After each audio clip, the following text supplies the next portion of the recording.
Hi, welcome back to Stuff About Tutorials. Today we're talking about how to share a Threads post to Instagram story.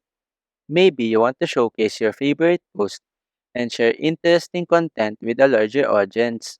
So today I'm going to show you how to share a Threads post to Instagram story. Check video description and I will try to leave the written instructions. So let's start. First, open your Threads application and log into your account. Once you are logged in, you will be taken to your home feed. Now, navigate to the post that you want to share to your Instagram. You can do this by scrolling to your home feed and profile page or by visiting the profile of other users who made the post. Once you have found the post, simply tap on this paper plane icon located below the post. A menu will appear with various options. In this menu, you will now find this Add to Story option.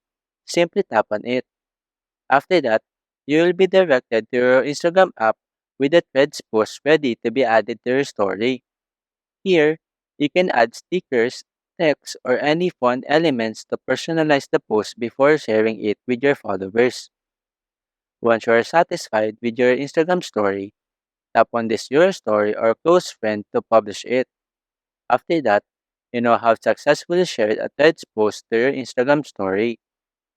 There you go. If you wanted to know how to share a Threads post on Instagram story, that is the easiest way I know how. If you know another way to share a Threads post to Instagram story, leave a comment below. Also, be sure to subscribe for more videos.